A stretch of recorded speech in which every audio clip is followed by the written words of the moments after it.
In first episode of History of Mithila series, we explored the ancient glory of Mithila, the Vide kingdom, the birthplace of Sita, and the footsteps of luminaries like Gautam Buddha and Bhagwan Mahavira. But history never stands still. As we journey forward in time, Mithila transitions from the ancient to the early medieval period, an era of evolving rulers, unique governance structures, and a society enriched by art, music, and culture. In this episode, we uncover Mithila between 100 and 600 AD, an era of transformation and flourishing traditions. Discover how its people and leaders shaped a resilient cultural identity that still thrives today. Let's dive into this fascinating chapter of Mithila's history. Located in modern-day Bihar and Nepal, Mithila has been a hub of learning and culture for centuries. It's famous for its awesome philosophy, art, and literature. Mithila's unique identity comes from a really interesting history. Its story is tied to the rise and fall of powerful empires. It's seen times of peace and times of trouble, but through it all, Mithila has kept its special culture. This shows how strong and determined its people are. Their traditions and beliefs have been passed down for generations. The medieval period, roughly from 100 AD to 600 AD, was a time of big change for Mithila. New dynasties appeared, and art and culture thrived. The Lichchavi dynasty originated from Vaishali, now Muzaffarpur, Bihar. They left a huge mark on Mithila's history. Their rule was a golden age for the area. This video explores Mithila's history during this important time. We'll look at the politics, culture, and lasting impact of this ancient land. Come with us as we travel back in time to discover the fascinating story of medieval Mithila. The time between 100 AD and 600 AD was a period of huge change and unrest in India. The powerful Kushan Empire, which had ruled a large area in the north, was weakening. This created a scramble for power, with many smaller kingdoms popping up. These kingdoms fought each other for control. In northern India, the Guptas became super powerful in the 300 SAD. They built a huge empire stretching from Bengal in the east to Gujarat in the west. The Gupta period is often called India's Golden Age. It was a time of peace, prosperity, and amazing achievements in art, science, and literature. Meanwhile, in southern India, strong kingdoms like the Vakatakas, Pallavas, and Kadambas emerged. These kingdoms developed their own unique cultures. They made important contributions to art, architecture, and literature. The south also saw the growth of big trading centers. These centers connected India with Southeast Asia and other places. This time of many kingdoms and regional differences also saw different religions flourishing. Hinduism, Buddhism, and Jainism all became popular.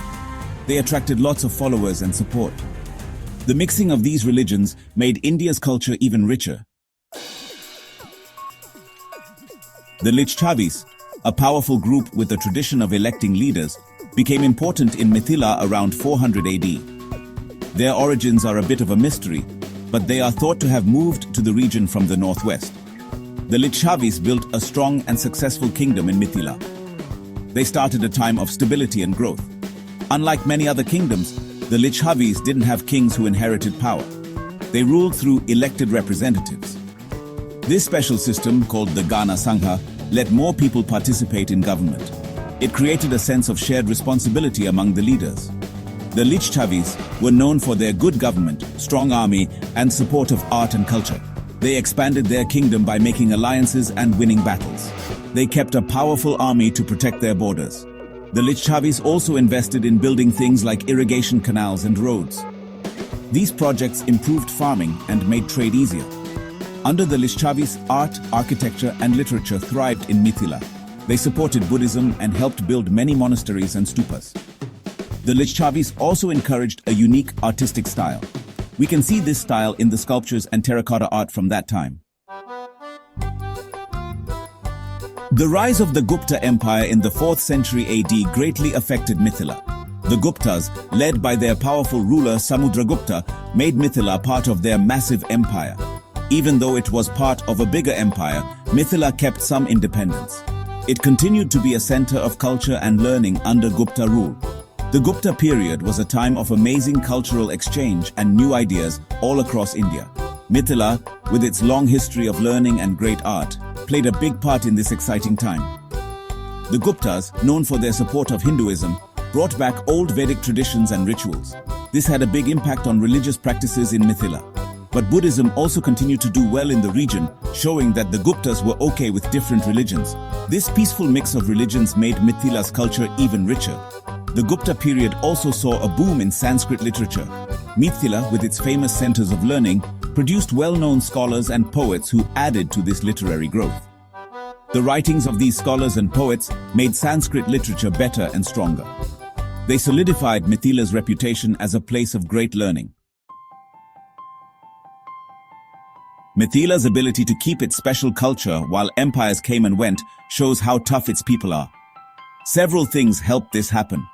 First, Mithila's location in the fertile plains of the Ganges River offered some natural protection from outside threats.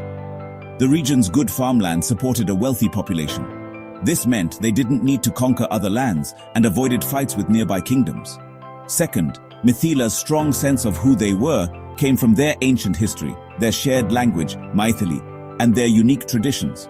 These traditions were passed down through many generations, creating a feeling of unity among the people.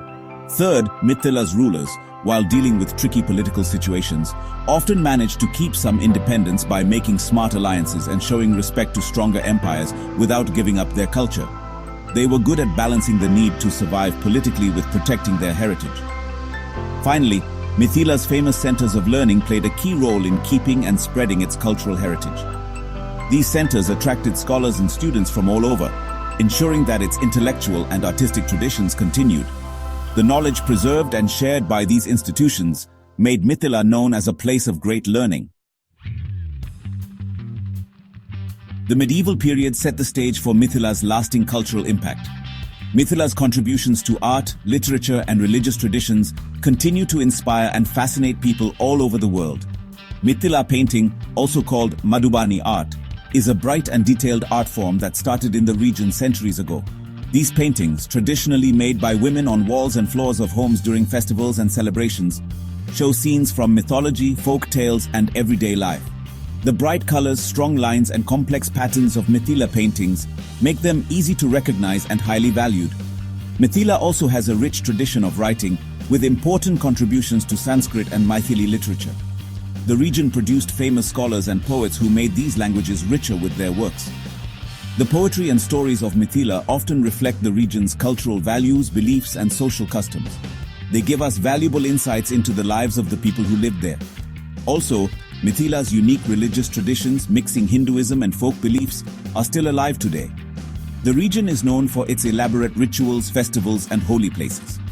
These traditions create a link between today's generations and their ancient past. Mithila's journey through the medieval period shows how powerful culture and tradition can be. Even with many challenges and a constantly changing political scene, Mithila came out of this period with its unique identity still strong. The Lichavis, with their special system of government and support of art and culture, left a permanent mark on the region's history. Their rule was a golden age for Mithila, a time of prosperity, intellectual excitement, and artistic excellence. While the Gupta Empire's rise brought Mithila under its control, it didn't lessen the region's cultural brilliance. Instead, it gave Mithila's art, literature, and scholarship a chance to grow and influence more people. Mithila's story reminds us that cultural identity isn't fixed. It changes and adapts over time. It is shaped by interactions with other cultures, the rise and fall of empires, and the strength of its people. Mithila's ability to keep its special heritage through these changes shows the amazing power of human spirit and creativity. From the renowned Mithila school of Nyaya to the lyrical brilliance of Vidyapati, this was a time when Mithila's voice echoed across the Indian subcontinent. Join us as we uncover the stories of rulers who shaped Mithila's governance, the thriving art and music, and the festivals that brought communities together. Like and subscribe our No Easy channel. Discover the glory of medieval Mithila in our next episode of History of Mithila. Don't miss it.